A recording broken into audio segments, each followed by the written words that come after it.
Sunrise recording studio Patna.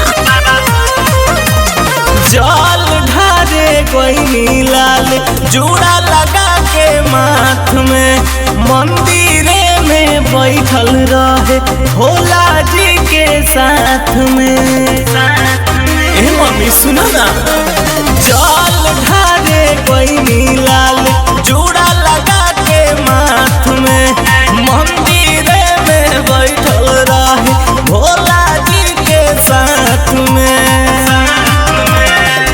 पड़ल बाटे पीछे माई जब से वो देखले बा, पड़ल बाटे पीछे माई जब से वो देखले बा।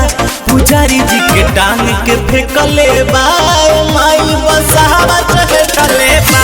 पुजारी जी के टांग के फेंकले बा, रे माई बसावा चढ़ले बा।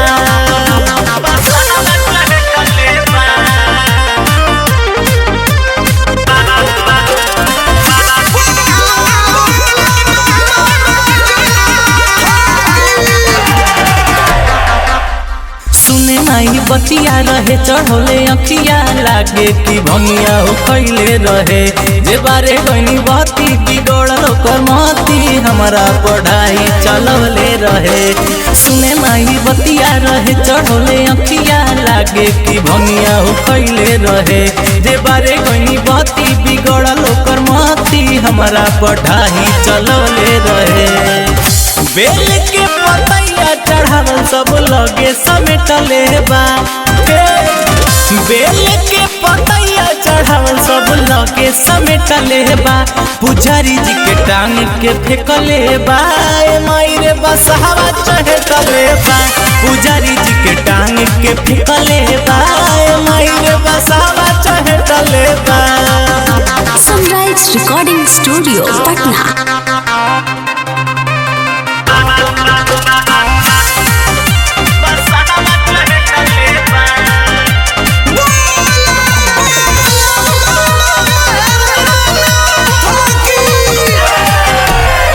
कैसे जाई तू बहरवा लगत बाटे डरवा, अब हिले बाटे बहरिया हो। कुछु नहीं सूझे न जाई बबू पूजे, का पता हमरो शरीरिया हो। कैसे जाई तू बहरवा लगत बाटे डरवा, अब हिले बाटे बहरिया हो। कुछु नहीं सूझे न जाई बबू पूजे, का पता हमरो शरीरिया हो। घूर घूर के देखी हमके पाँव घुरे टले बा, घूर घूर के देखी हमके पाँव घुरे टले बा। कि पंडित जी के टांग के फेंकले बा, कि माई रे बसहावा चढ़ले बा। कि पंडित जी के टांग के फेंकले बा,